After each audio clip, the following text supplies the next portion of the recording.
नमस्कार। चलिए सुनते हैं कहानी अभिमान की हार। बहुत समय पहले की बात है। महाराज नंद का राज्य था। राजा नंद के महामंत्री सकटार बहुत उदार स्वभाव के थे। सारा राज्य महामंत्री सकटार की बुद्धिमत्ता और चतुराई का लोहा मानता था। राजा नंद तो राज्य का हर छोटा बड़ा निर्णय अपने कुशल महामंत्री सकटार की सलाह से ही लिया करते थे। सब महामंत्री का मन से सम्मान करते थे। महामंत्री जहां राज्य के हर मामले में गहरी पहुंच रखते थे, वहीं वे गुणशाली व्यक्तियों का बहुत आदर करते थे। महामंत्री सकटार के दो पुत्र स्थूलभद्र और श्रीयक थे। यक्षदिन्ना आदि नाम की 7 पुत्रियां महामंत्री की थीं। ये 7 पुत्रियां तीव्र स्मरण शक्ति की धनी थी। ईश्वर का चमत्कार था कि किसी भी व्यक्ति द्वारा कही गई बात को एक पुत्री पहली बार सुनकर कंठस्थ कर लेती थी। दूसरी पुत्री किसी बात को सुनकर ज्यों का त्यों दोहरा देती थी। इसी प्रकार तीसरी पुत्री 3 बार, चौथी पुत्री 4 बार तथा इसी क्रम से 7वीं पुत्री 7 बार सुनकर किसी भी बात को वैसा ही दोहरा सकती थी। राजा नंद के दरबार में कवि वररुच भी थे। वे बड़े प्रतिभाशाली कवि थे। उन्हें राजा ने प्रसन्न होकर कवि सम्राट की उपाधि दे दी थी। कवि वररुच विद्वान तो थे ही, लेकिन अभिमानी भी बहुत थे। अपने कवित्व के घमंड में वे छोटे कवियों को जब चाहे अपमानित कर देते थे, लेकिन राजा नंद के कृपा पात्र होने के कारण उन्हें कोई कुछ कह नहीं पाता था। सच्चाई ये थी कि महामंत्री सकटार ही कवि वररुच की प्रतिभा देखकर दरबार में लाए थे। सकटार वो दिन नहीं भूलते जिस दिन वररुच ने महामंत्री के कहने पर राजा नंद के दरबार में पहुंचकर अपने बनाए 108 श्लोक सुनाए थे। महामंत्री सकटार ने सहज गुणग्राहक होने के कारण कवि वररुच की भूरि भूरि प्रशंसा भरे दरबार में कर दी। राजा नंद तो महामंत्री पर अटूट विश्वास रखते थे। परिणाम यह हुआ कि राजा नंद ने प्रसन्न होकर कवि वररुच को 108 सोने की मुद्राएं देकर राज कवि बना दिया। वररुच अभिमानी तो थे ही, गुणग्राहक मंत्री का उपकार न मानकर उल्टे घमंडी हो गए। उनको लगा कि मैं तो कवियों का सिरमौर हूं, मेरे रहते किसी की क्या मजाल कि राजा के सामने आकर कविता सुना सके। अभिमानी वररुच के मन में लालच जाग उठी। वे यह भूल गए कि राजा नंद तो महामंत्री सकटार द्वारा की गई वररुच की प्रशंसा के कारण प्रभावित हुआ था। वररुच ने सोचा कि जो राजा एक श्लोक पर 1 सोने की मुद्रा देता है, उसे क्यों ना मैं प्रतिदिन 108 श्लोक सुनाकर मुद्राएं लेता रहूं। लालची कवि वररुच के मन में खुशी की लहर दौड़ने लगी। वररुच प्रतिदिन राजा नंद को 108 श्लोक सुनाकर 108 स्वर्ण मुद्राएं लेने लगा। दरबार का हर आदमी यही सोचता था कि वररुच की तो किस्मत ही खुल गई है। उधर कवि का अभिमान दिनों दिन और बढ़ने लगा था। महामंत्री सकटार ने एक दिन अपने मन में सोचा कि मुझसे भावुकता में बहुत बड़ी भूल हो गई है।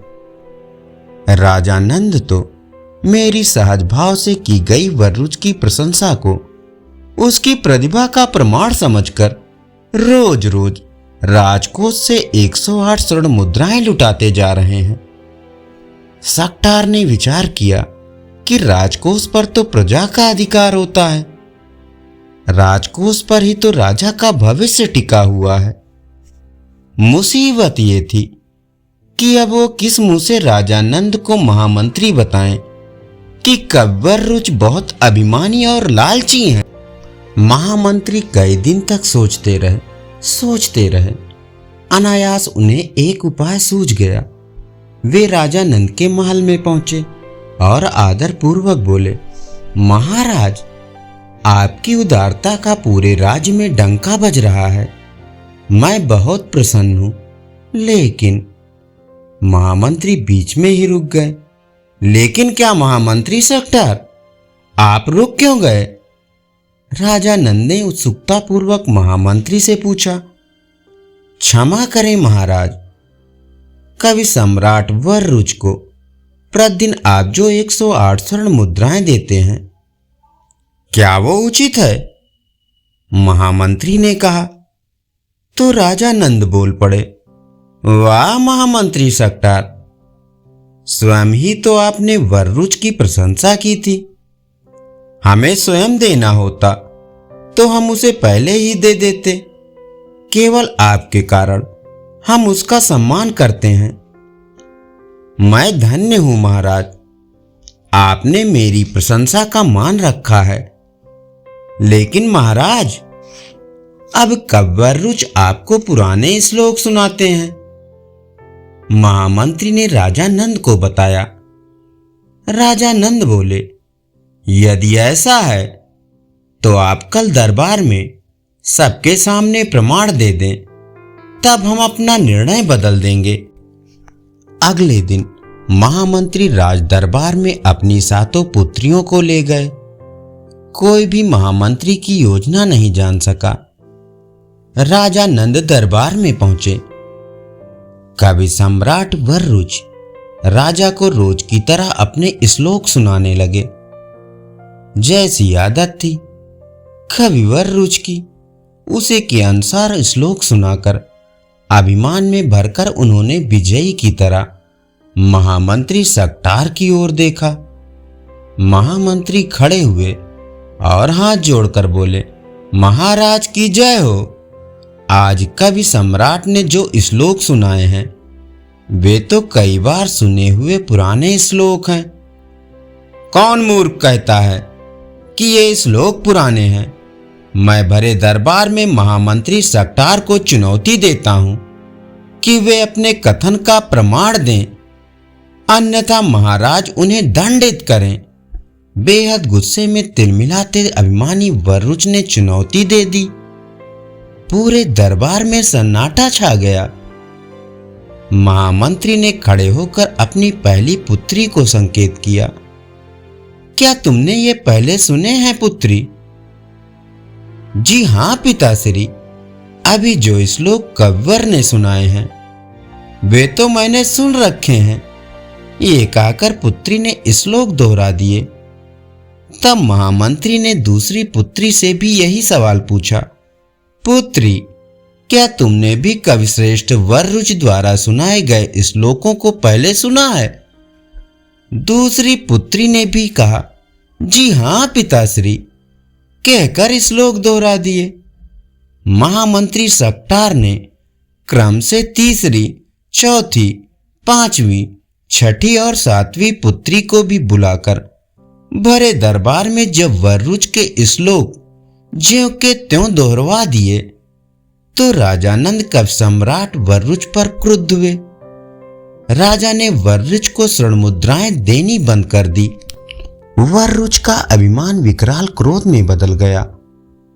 अपने ऊपर उपकार करने वाले महामंत्री का उपकार मानने के स्थान पर वर्रुच ने मन ही मन राजा नंद और महामंत्री सक्टार को मजा चखाने का निश्चय कर लिया।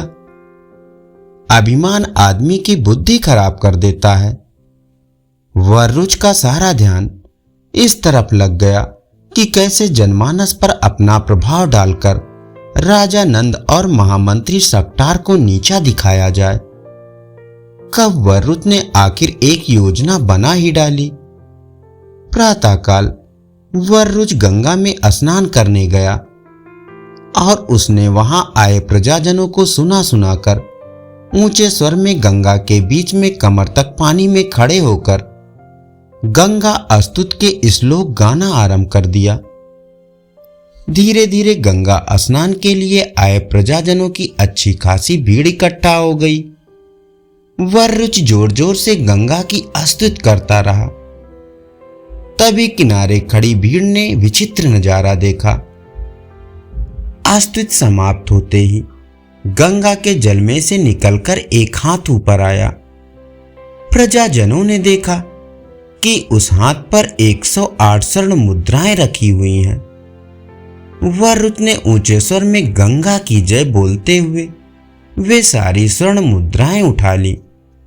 लोगों ने देखा कि स्वर्ण मुद्राएं उठाते ही गंगा के जल में से ऊपर उठा हाथ फिर से गंगा के भीतर चला गया।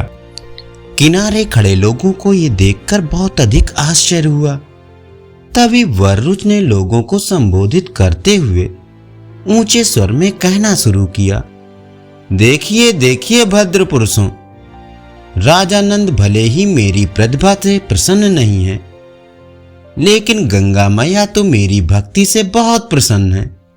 देखिए, गंगा मैया ने आप सभी के सामने प्रसन्न होकर मुझे ये सारी स्वर्ण मुद्राएं स्वयं ही दी हैं। लोगों ने गंगा मैया की जय और गंगा मैया के भक्त कवि वरुच की जय का कर अपनी खुशी प्रकट की। उस भीड़ में चालाकी से वरुच ने अपने ही कुछ आदमियों को शामिल कर दिया था।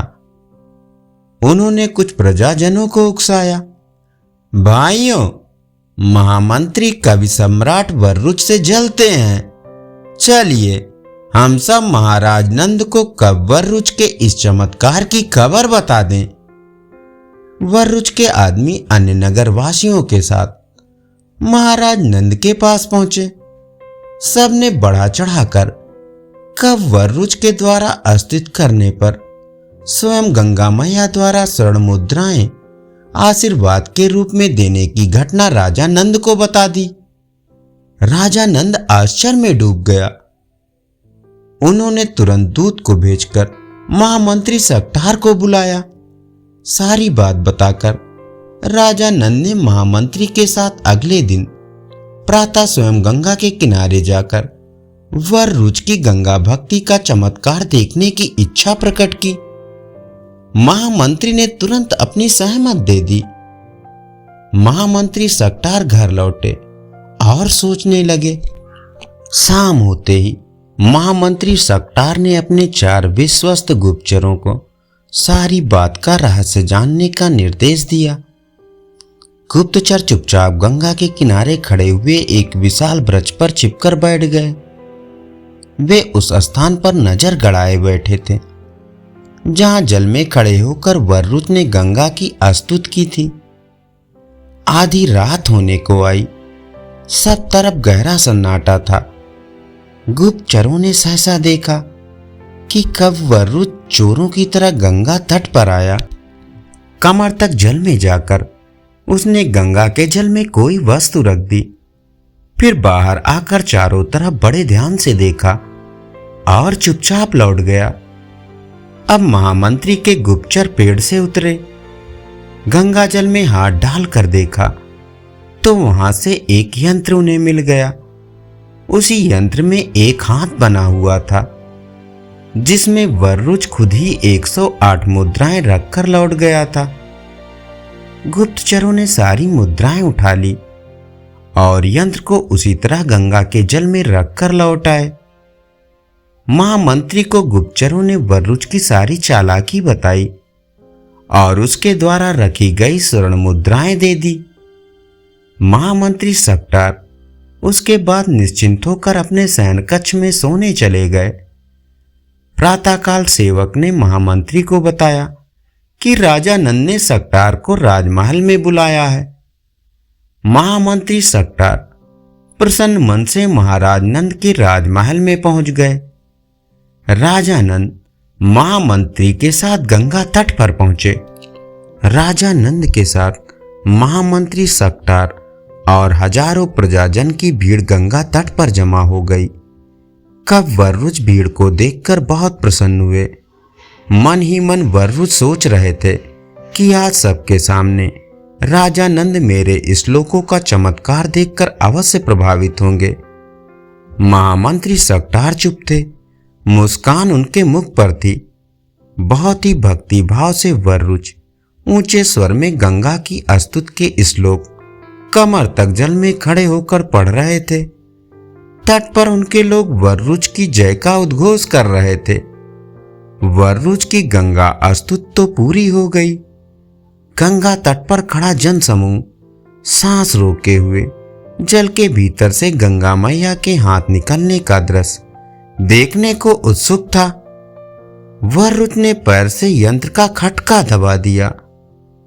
गंगा जल में से हाथ तो बाहर आया, लेकिन उस हाथ में स्वर्ण मुद्राएं तो थी ही नहीं। गंगा तट पर खड़ी भीड़ में हलचल मच गई। परेशान से वर्रुच ने फिर से खटका दबाया। फिर से हाथ बाहर आया, लेकिन फिर से खाली ही था। कब वर्रुच लज्जा से सिर झुकाए खड़ा सोच रहा था।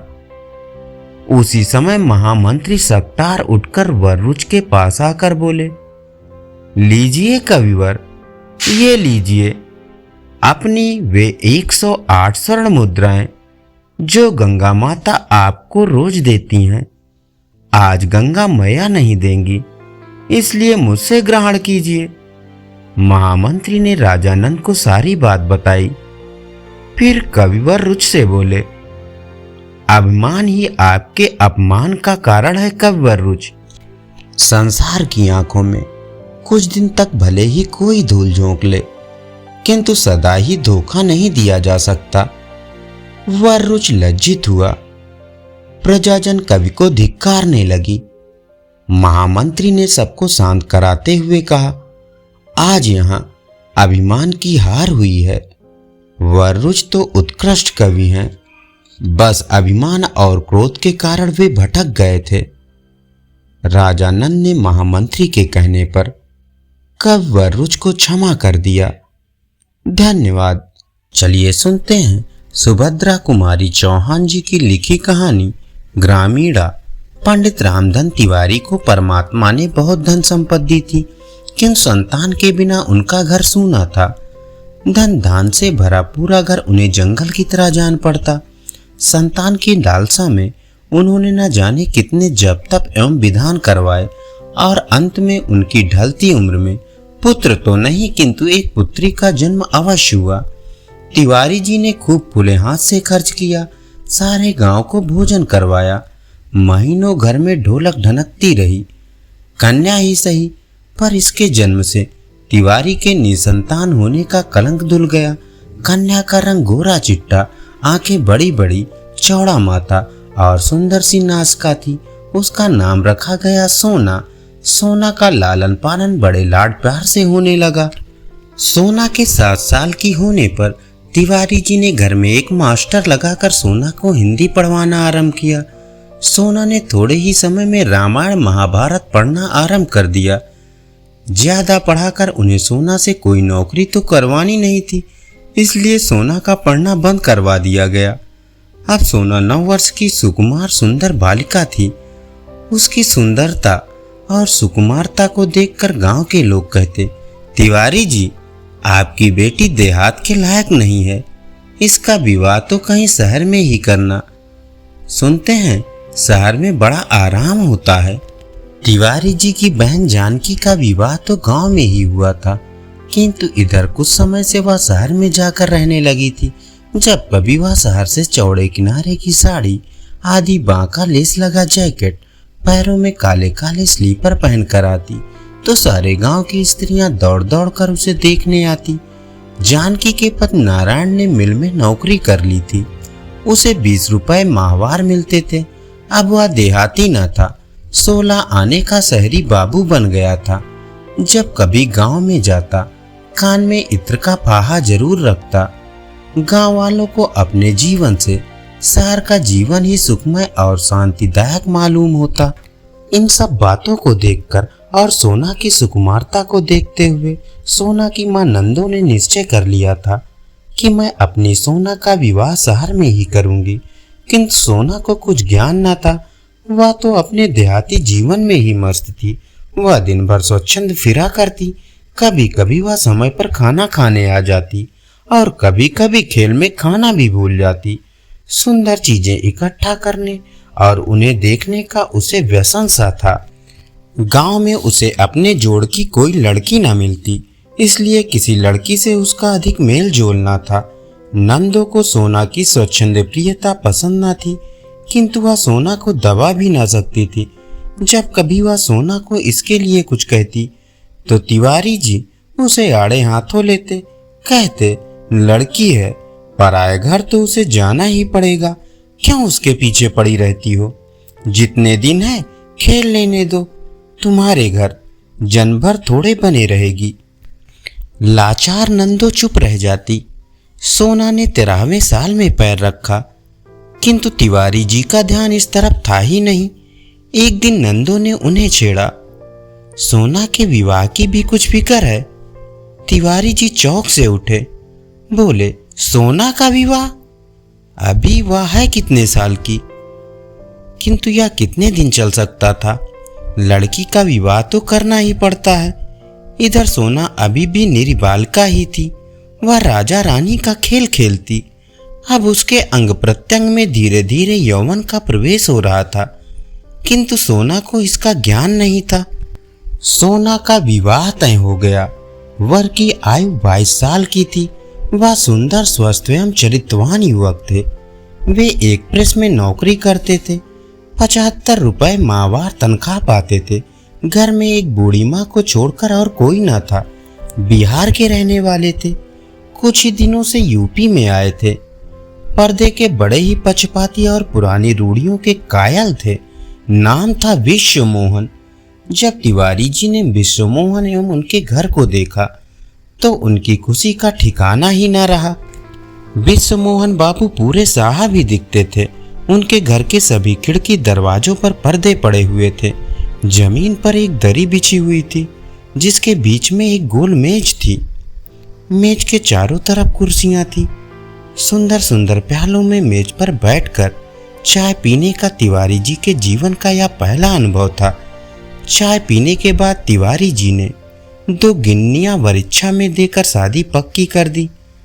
रास्ते में नारायण ने कहा, घर में देखा कितना पर्दा है, इनकी माँ बूढ़ी हो गई हैं, मगर मजाल है जो कोई परछाई भी देख ले। तिवारी जी खुशी खुशी घर लौटे। घर आकर उन्होंने नंदो के सामने वर के रूप और गुण का बखान किया तो नंदो फूल ही ना समाई। वह जैसा घर और वर अपनी पुत्री के लिए चाहती थी, वैसा ही उसे मिला। इसके लिए उन्होंने परमात्मा को धन्यवाद दिया और नारायण को मन से आशीर्वाद दिया। सोना ने जब सुना कि उसका विवाह हो रहा है, तब वह दौड़ कर आई। उसने माँ से पूछा, माँ, विवाह कैसा होता है और क्यों होता है? माँ समझ ही ना सकी कि पुत्री को क्या उत्तर दे, किंतु चतुर जानकी ने बात बना ली। वह बोली, विवाह हो जाने पर अच्छे अच्छे गहने कपड़े मिलते हैं, इसलिए विवाह होता है और सास के घर भी जाना पड़ता है। सो तो मैं पहले से ही जानती थी बुआ जी कि विवाह होने पर सास के घर जाना पड़ता है। मैं कह देती हूँ कि मैं कहीं नहीं जाऊंगी, विवाह चाहे करो या ना करो। कहती हुई सोना खेलने चली गई। नंदो बोली, जानकी दीदी, तुम लोगों की कृपा से मेरी सोना सुखी रहे। जैसे उसका नाम सोना है, वैसे ही उसके जीवन में सोना बरसता रहे। सोना का विवाह हो गया। रामधन तिवारी की लड़की का विवाह गांव के अन्य विवाहों से अलग था। उसमें सभी सामान शहर के लोगों के अनुरूप था। विदा के समय बेटी के रुदन को देखकर माता पिता विह्वल हो उठे। विदा के बाद पुत्री के विछोह के साथ साथ तिवारी जी को आत्मसंतोष भी था कि उनकी पुत्री अच्छे घर में ब्याही गई है, सुख से रहेगी। सोना ससुराल पहुंची। रास्ते भर तो जैसे तैसे आई, किंतु यहाँ आकर एक कोठरी में बंद कर दी गई और बाहर की साफ हवा दुर्लभ हो गई तो उसे ससुराल का जीवन बड़ा कष्टकर मालूम हुआ। 4-6 दिन में ही वह मुरझा गई। एक दिन विश्वमोहन ऑफिस चले गए थे। सास सो रही थी। सोना आंगन के दरवाजे तक चली आई। चिक को हटाकर जरा बाहर झांका। यहाँ देहात की सुंदरता तो न थी, किंतु साफ हवा तो थी ही। उसी समय एक बुढ़िया वहां से निकली। सोना को उसने चिक के पास देख लिया। उसने आकर उसकी सास से शिकायत की, विष्णु की अम्मा, तुम्हारी बहू के लक्षण अच्छे नहीं हैं। सोना को समझ ही ना आया कि उसे किस काम के लिए डांट पड़ रही है। चिक के पास जाकर उसने कौन सा अपराध कर दिया। इसी बीच सोना को लेने तिवारी जी आ गए। उसने मन ही मन निश्चय किया कि वो वापस नहीं आएगी, लेकिन शहर वाले बहू को मायके में ज्यादा दिन नहीं रहने देते। विश्वमोहन 15 दिन बाद ही सोना को लेने आ गए। वे जब आ रहे थे तो उन्हें सोना रास्ते में ही पेड़ पर चढ़ी मिली। उसके साथ और भी बहुत से लड़के लड़कियां थे। सोना का सिर खुला था। सोना को विश्वमोहन ने देखा, किंतु वह उन्हें न देख पाई। पत्नी के रंग ढंग उन्हें न सुहाए और उन्होंने निश्चय किया कि अब वे अपनी पत्नी को यहाँ न भेजेंगे। सोना फिर ससुराल आई। सास ने गृहस्थी का सारा भार सोना पर डालकर गृहस्थी से छुट्टी ले ली। सोना ने कभी घर का काम न किया था, अतः उसे बहुत कठिनाई हुई। धीरे धीरे उसे काम का अभ्यास हो गया। घर में रात दिन बंद रहने की आदत न थी। बाहर जाने के लिए उसका मन व्याकुल रहता। बाहर चना जोर गरम या अन्य आवाज सुनकर वह व्याकुल हो जाती। अपना यह जीवन उसे कैद खाने के समान लगता। सोना बहुत दिनों तक अपने आप को रोक न सकी। वह पति एवं सास की आंख बचाकर गृहकार के पश्चात कभी खिड़की कभी दरवाजे के पास खड़ी होकर या जैसा मौका मिलता जाकर खड़ी हो जाती। बाहर का दृश्य, हरे भरे पेड़ पत्तियां देखकर उसे कुछ शांति मिलती। मोहल्ले वालों से यह बात सहन न हुई। कल की आई हुई बड़े घर की बहू सदा खिड़की दरवाजों से लगी रहे। पुराने विचार वाले पर्दे के पक्षपातियों को सोना की हर बात में बुराई नजर आने लगी। इसी बीच किसी काम से सोना की सास को कुछ दिनों के लिए गांव जाना पड़ा। अब पति के ऑफिस जाने के बाद वह स्वच्छंद हिरनी की तरह फिरा करती। कोई रोक टोक करने वाला तो था नहीं। कभी कभी वह चिक से बाहर भी चली जाया करती।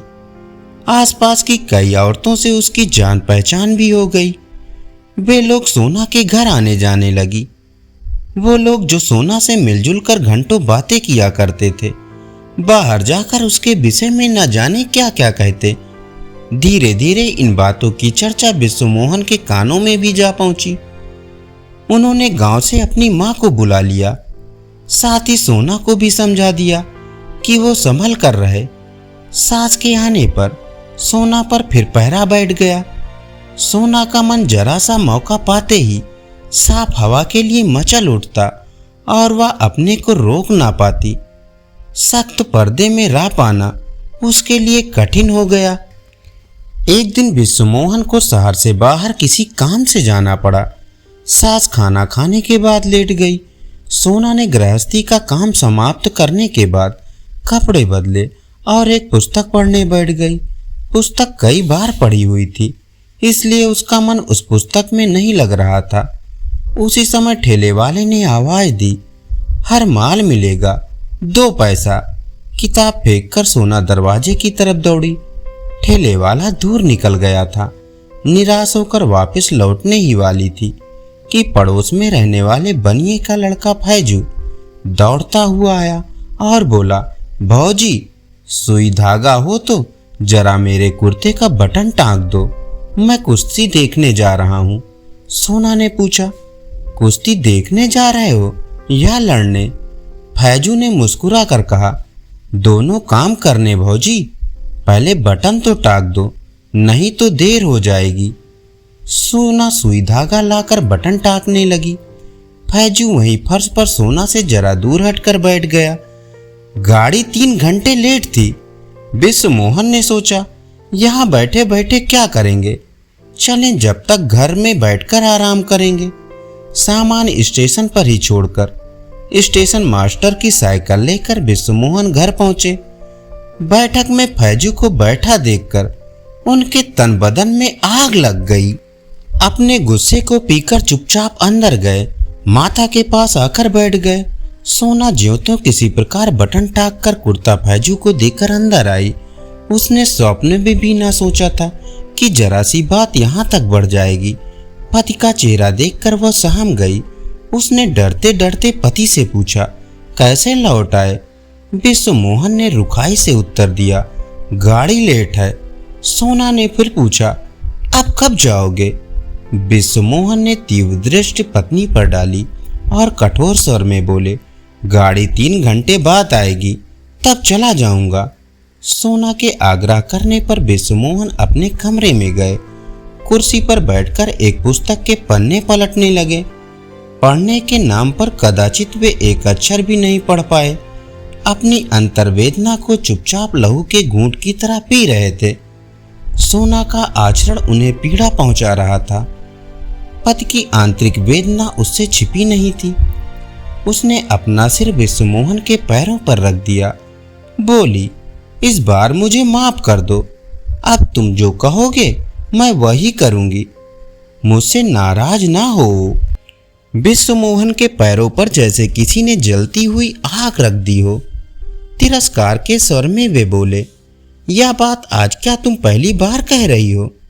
यह मौखिक प्रतिज्ञा है, हार्दिक नहीं। अब तुम्हारे इस आचरण के कारण मैं शहर में सिर उठाने के काबिल नहीं रहा। जो जी में आता है करती हो। भला यह सौदा तुम्हारे पास बटन टकवाने क्यों आया? तुम इनकार ना कर सकती थी। सोना ने भयकातर दृष्टि से पति की ओर देखते हुए कहा, जरा सा तो काम था। पड़ोसी धर्म के नाते मैंने सोचा कि कर देना चाहिए। इसी प्रकार जरा जरा सी बातों से बड़ी बातें हो जाया करती है। निभाया करो पड़ोसी धर्म, मगर मेरी इज्जत का ख्याल मत करना। कहते हुए विश्वमोहन बाहर चले गए। आहत अपमान से सोना तड़प उठी। वह कटे वृक्ष की भांत खाट पर गिर पड़ी और खूब रोई। रो लेने के बाद उसका जी हल्का हुआ। उसे अपने गांव का स्वच्छंद जीवन याद आने लगा। नदी पर गांव भर की बहू बेटियां एक साथ स्नान करने जाती थी और फिर एक साथ गाती हुई लौटती थी। कितना सुखमय जीवन था। वो चने के खेत में नरम नरम पत्तियां जिसे हम लोग खाया करते थे, वहां छीना झपटी भी हो जाया करती थी। अपने पड़ोसी कुंदन के लिए वह मां से झगड़कर मिठाई भी ले जाती थी। क्रोशिये से एक सुंदर गोल बटुआ बनाकर उसने कुंदन को दिया था। कुंदन की भाभी नई नई ब्याह कर आई थी। वह भी उन लोगों के साथ स्नान करने जाती थी, साथ बैठकर झूला भी झूलती थी। फिर मैंने कौन सा ऐसा पाप कर डाला कि इन्हें शहर में सिर उठाने की जगह नहीं रही। यदि किसी का कुछ काम कर देना पाप है तो शायद यह पाप जाने अनजाने मुझसे होता ही रहेगा। मेरे कारण उन्हें पग पग पर लांछित होना पड़ेगा। तो मेरे इस जीवन का मूल्य ही क्या है? ऐसे जीवन से तो मर जाना ही अच्छा है। मैं घर के अंदर पर्दे में नहीं बैठ सकती। यही मेरा अपराध है ना? इसी के कारण तो लोग मेरे आचरण में धब्बे लगाते हैं। मैं लोगों से अच्छी तरह बोलती हूँ, प्रेम पूर्ण व्यवहार करती हूँ। यही मुझ में बुराई है ना? आज उन्हें मुझ पर क्रोध आया। उन्होंने तिरस्कार के साथ मुझे झिड़क दिया। इसमें उनका कोई कसूर नहीं है। पत्थर के पाट पर भी रस्सी के रोज रोज घिसने से निशान पड़ जाते हैं। फिर वे तो देवतुल्य पुरुष हैं। उनका हृदय तो कोमल है। इन अपवादों का असर कैसे ना पड़ता? रामचंद्र जी ने तो जरा सी ही बात पर गर्भवती सीता को वनवास दे दिया था। फिर ये तो साधारण मनुष्य ही हैं। इन्होंने तो जो कुछ कहा ठीक ही कहा, पर इसमें मेरा कौन सा दोष है?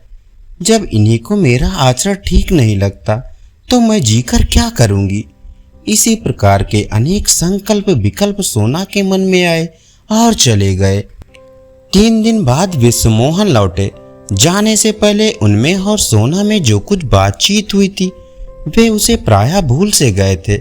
सोना के लिए एक अच्छी सी साड़ी, स्लीपर और कुछ हेयर क्लिप लिए हुए ये घर आए, किंतु सामने ही चबूतरे पर उन्हें फैजू बैठा हुआ मिला। विश्वमोहन उसे देखते ही तिलमिला उठे। सारी बातें ज्यों की त्यों ताजा हो गई। चेहरा फिर गंभीर हो गया। घर आकर वे सोना से एक बात भी ना कर पाए।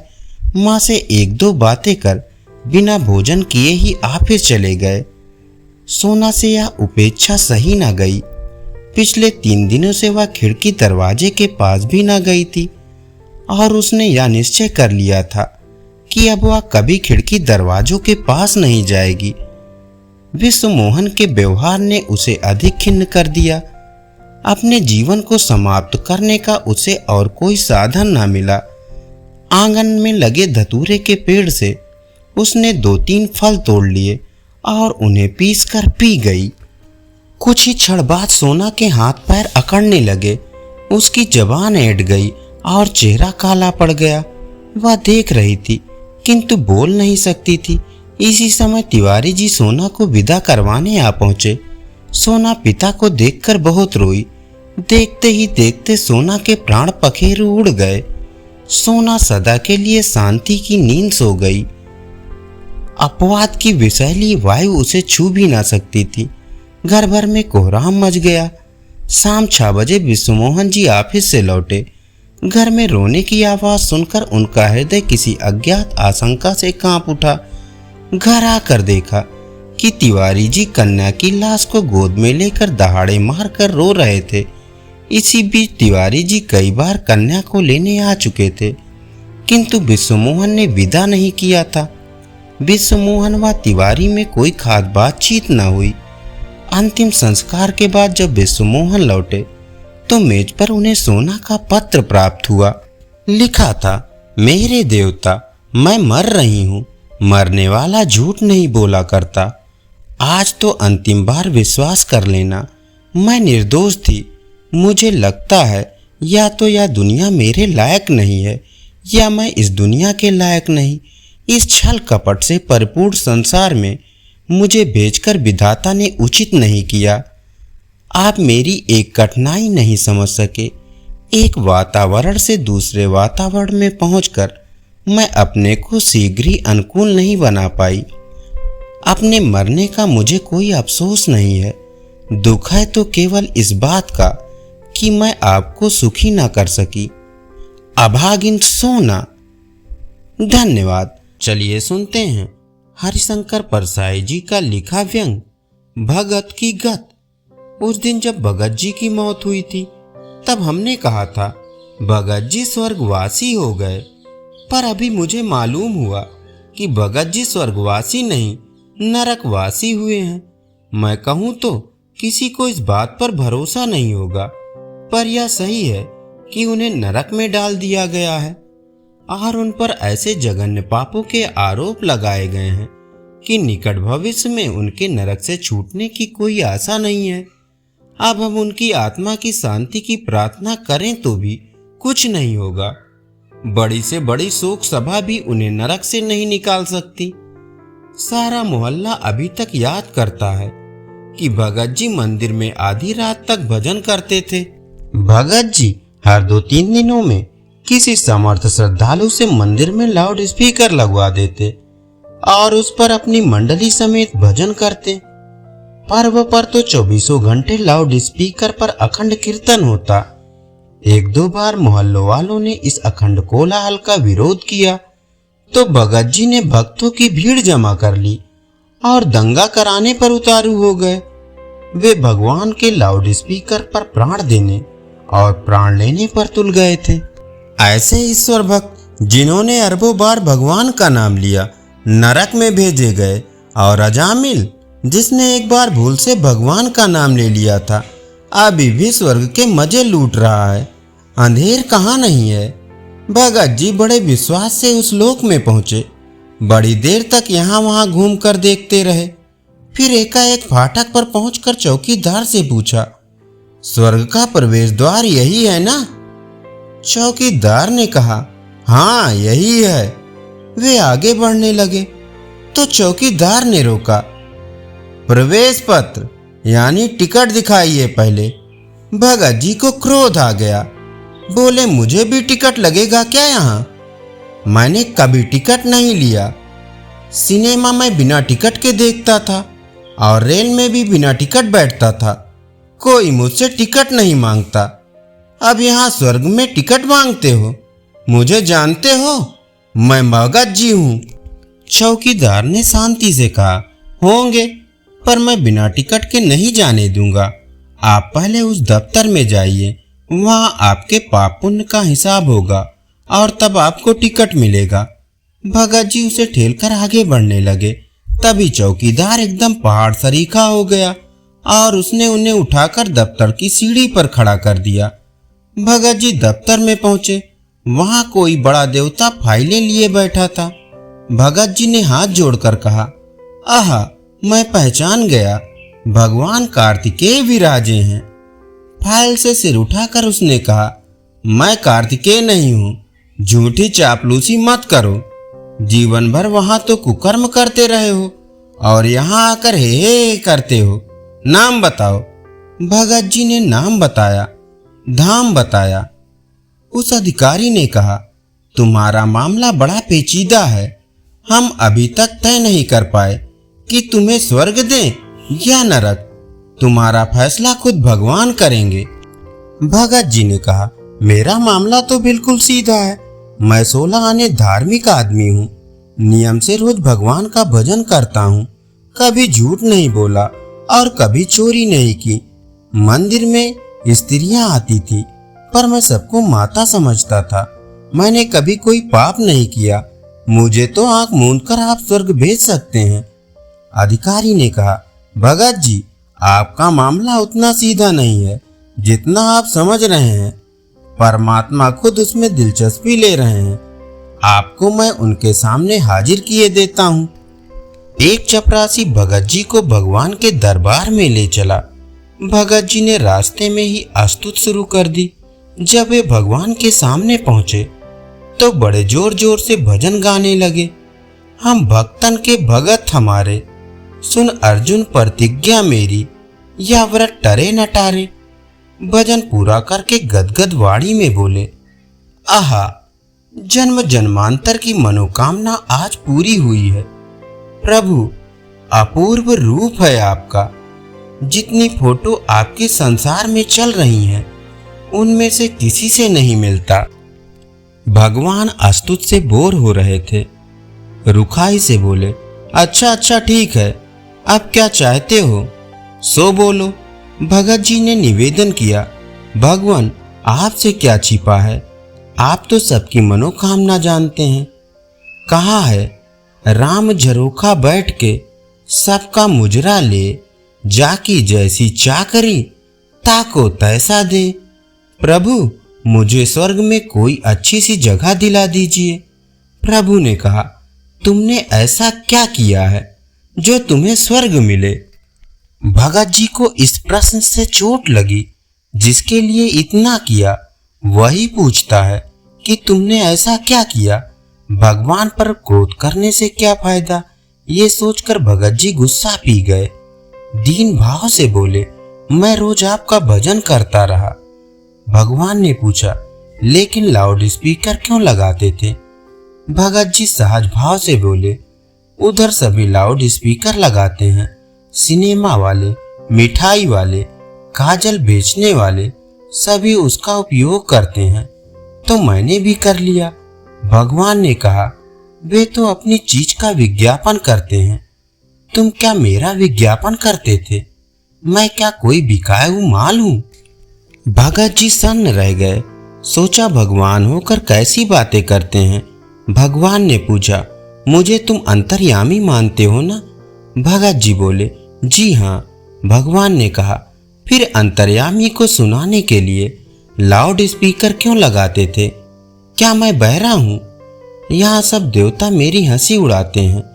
मेरी पत्नी मजाक करती है कि यह भगत तुम्हें बहरा समझता है। भगत जी जवाब नहीं दे सके। भगवान को और गुस्सा आया।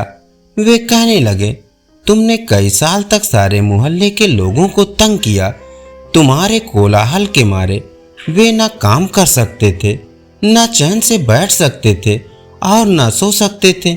उनमें से आधे तो मुझसे घृणा करने लगे हैं। सोचते हैं, अगर भगवान ना होता तो यह भगत इतना हल्ला ना मचाता। तुमने मुझे कितना बदनाम किया है। भगत ने साहस बटोर कर कहा, भगवान, आपका नाम लोगों के कानों में जाता था, ये तो उनके लिए अच्छा ही था। उन्हें अनायास पुण्य मिल जाता था। भगवान को भगत की मूर्खता पर तरस आया। बोले, पता नहीं यह परंपरा कैसे चली कि भक्त का मूर्ख होना जरूरी है, और किसने तुमसे कहा कि मैं चापलूसी पसंद करता हूँ? तुम क्या यह समझते हो कि तुम मेरी स्तुति करोगे तो मैं किसी बेवकूफ अफसर की तरह खुश हो जाऊंगा? मैं इतना बेवकूफ नहीं हूँ भगत जी कि तुम जैसे मूर्ख मुझे चला लें। मैं चापलूसी से खुश नहीं होता, कर्म देखता हूँ। भगत जी ने कहा, भगवान, मैंने कभी कोई कुकर्म नहीं किया। भगवान हंसे, कहने लगे, भगत, तुमने आदमियों की हत्या की है। उधर की अदालत से बच गए, पर यहाँ नहीं बच सकते। भगत जी का धीरज अब टूट गया। वे अपने भगवान की नियत के बारे में शंकालु हो उठे। सोचने लगे, ये भगवान होकर झूठ बोलता है। जरा तैस में कहा, आपको झूठ बोलना शोभा नहीं देता। मैंने किसी आदमी की जान नहीं ली, अभी तक मैं सहता गया, पर इस झूठे आरोप को मैं सहन नहीं कर सकता। आप सिद्ध करिए कि मैंने हत्या की। भगवान ने कहा, मैं फिर कहता हूँ कि तुम हत्यारे हो, अभी प्रमाण देता हूँ। भगवान ने एक अधेड़ उम्र के आदमी को बुलाया। भगत से पूछा, इन्हें पहचानते हो? हाँ, ये मेरे मोहल्ले के रामनाथ मास्टर हैं। पिछले साल बीमारी से मरा था। भगत जी ने विश्वास से कहा। भगवान बोले, बीमारी से नहीं, तुम्हारे भजन से मरा है, तुम्हारे लाउड स्पीकर से मरा है। रामनाथ, तुम्हारी मृत्यु कैसे हुई? रामनाथ ने कहा, प्रभु, मैं बीमार था। डॉक्टर ने कहा कि तुम्हें पूरी तरह नींद और आराम मिलना चाहिए, पर भगत जी के लाउड स्पीकर पर अखंड कीर्तन के मारे मैं सो ना सका, ना आराम कर सका। दूसरे दिन मेरी हालत बिगड़ गई और चौथे दिन मैं मर गया। भगत सुनकर घबरा उठे। तभी एक 21 साल का लड़का बुलाया गया। उससे पूछा, सुरेंद्र, तुम कैसे मरे?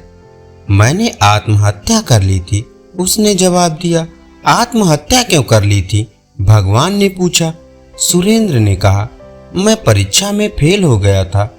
परीक्षा में फेल क्यों हो गए थे? भगत के लाउड स्पीकर के कारण मैं पढ़ नहीं सका। मेरा घर मंदिर के पास ही है ना। भगत जी को याद आया कि इस लड़के ने उनसे प्रार्थना की थी कि कम से कम परीक्षा के दिनों में लाउड स्पीकर मत लगाइए। भगवान ने कठोरता से कहा, तुम्हारे पापों को देखते हुए मैं तुम्हें नरक में डाल देने का आदेश देता हूँ। भगत जी ने भागने की कोशिश की, पर नरक के डरावने दूतों ने उन्हें पकड़ लिया। अपने भगत जी, जिन्हें हम धर्मात्मा समझते थे, नरक भोग रहे हैं। धन्यवाद। अभी आप सुन रहे थे हरिशंकर परसाई जी का लिखा व्यंग भगत की गत।